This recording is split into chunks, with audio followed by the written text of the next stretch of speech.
Ko sveiki visiem. Tātad šodien runāsim par to, kas notiek, ja tiek pārkāpti noteikumi.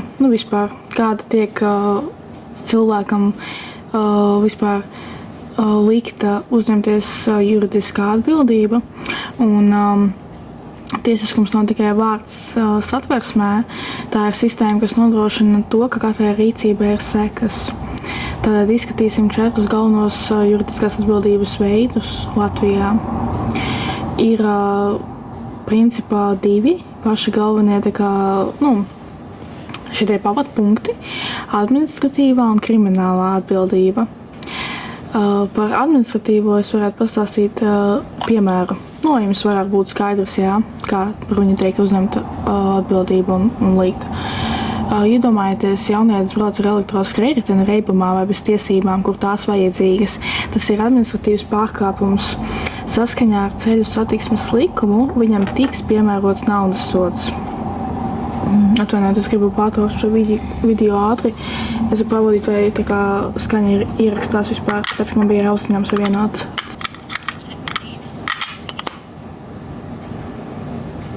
Tagad es domāju, jābūt skaņai.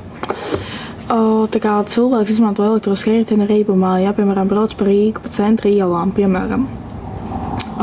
Un tas ir administratīvs pārkāpums saskaņā ar ceļu satiksmes likumu.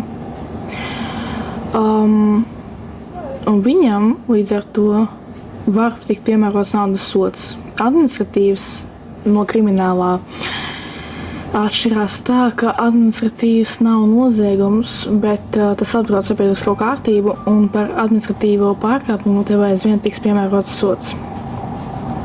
Tālāk mums ir krimināla atbildība. Turpretī, ja persona tīši sabojā svešu mantu lielā apmērā vai izdara zādzību, iestājas krimināla atbildība. Un šeit sekas jau ir daudz smagākas. Tāpēc, ka par svešas mantas piesavināšanos var notikt tiesāmība, kas, ja pat nebeigsies ar cietumu, var palikt cilvēka biogrāfijā uz mūžu. Un uzsver analīze mana, ka atbildība iestājas tikai tad, ja ir vaina un pārkāpums ir pierādīts. Tālāk, tiesiskā sabiedrībā atbildība nav tikai sods, tā ir aizsardzība upurim. Galvenais secinājums ir, ka likuma nezināšana neatbrīvo no atbildības. Un mums ir arī cilvēktiesiskā un disciplināra atbildība.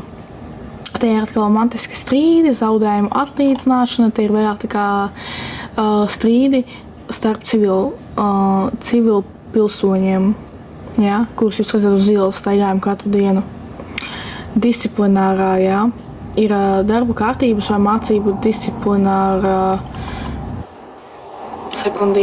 disciplīnas pārkāpums. Tas ir tā kā darbā, ja tiek veikts pārkāpums.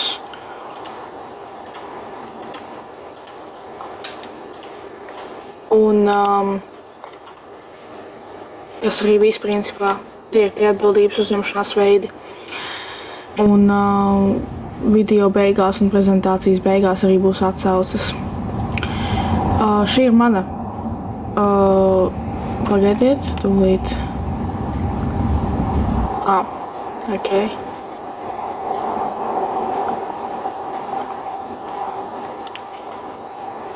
Lūk. Vēlos vairāk pastāstīt un pieprecizēt par pēdējām 2 atbildībām, par kurām es neizklāstīju tik plašu saturu. Civiltiesiskā atbildība atšķirās no citām ar to, ka tās mērķis nav sodīt cilvēku valsts vārdā, piemēram, ar cietumu vai naudas sodu, bet gan atjaunot taisnīgumu starp abām pusēm. Tas vairāk tiek viss risināts starp pilsoņiem.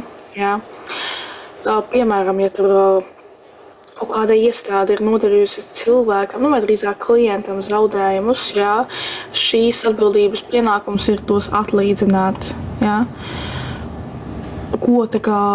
Kas ir tikuši nodarīti ar tās iestādes, vai arī personas bezdarbību un darbību.